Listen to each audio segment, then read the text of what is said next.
first horse, or maybe your next one? Let's talk about how not to end up with an expensive lawn ornament, or worse, a dangerous ride. I'm Cezanne, and welcome to About That Horse You Rode In On, where we trade fantasy for function and horse dreams for solid ground. This channel is for folks who want real talk about horses, not fantasy. So if you're ready to walk into horse ownership with your eyes wide open, you're in the right place. So saddle up and let's get started.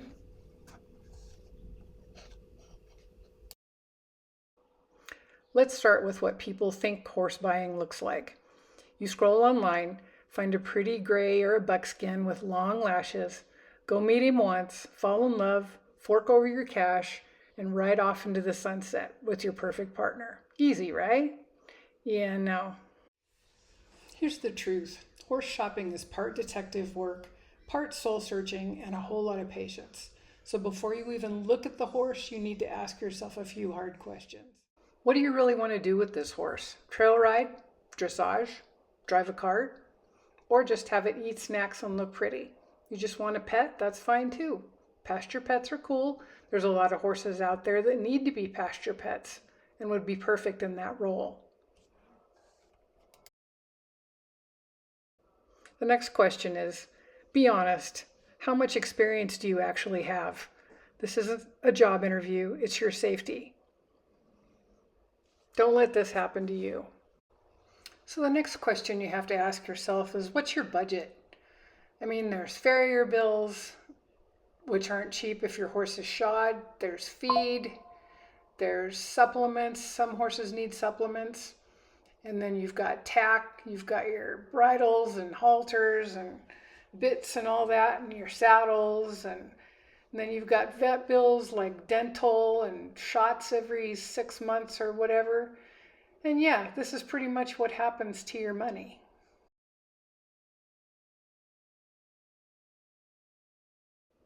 Now let's talk red flags. If you hear any of these from a seller, pause and think again.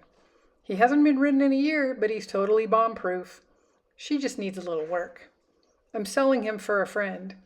You can't try him more than once. We've had a lot of interest. So you'd better make up your mind because there's someone else coming to look at him right after you leave. And I've got a unicorn in the back pasture you can ride home on. Look, I'm not saying every seller is shady, but a lot of horses are flipped fast, misrepresented, or pushed on buyers who don't know what they're looking at. That's how people get hurt. You need a vet check every single time. I don't care if the horse is free, cheap, or from a rescue. A pre-purchase exam isn't just about soundness, it's about knowing what you're stepping into. You're not just buying the horse's body, you're buying its past.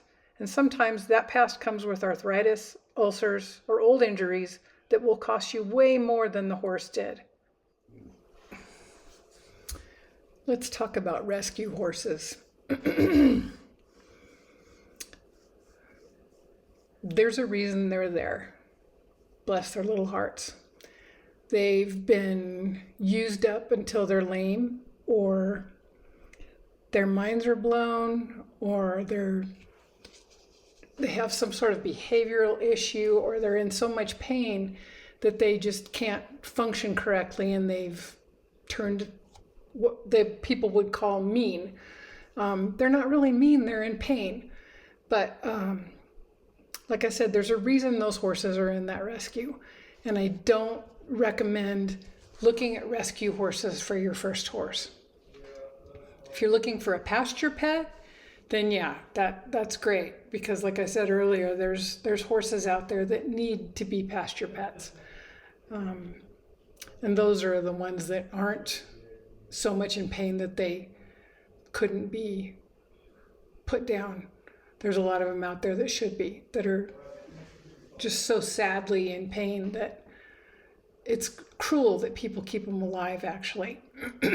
But as far as a rescue horse for a first horse, I wouldn't recommend it.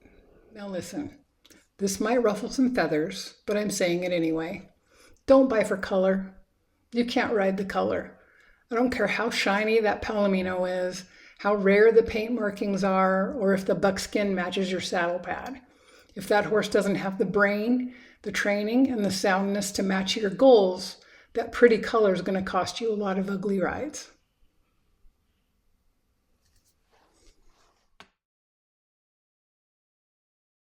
You don't need to fix your horse.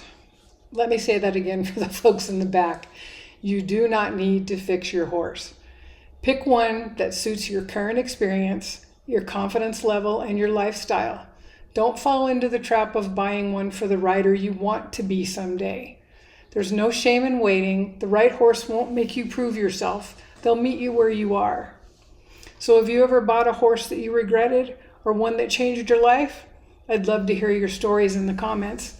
And if you found this video helpful, give it a thumbs up and subscribe for more no fluff horse talk. I've got plenty more coming, like tack tips, training tips, and yes, even the occasional rant about barn drama. Until next time, ride safe and buy smart, and thanks for riding along.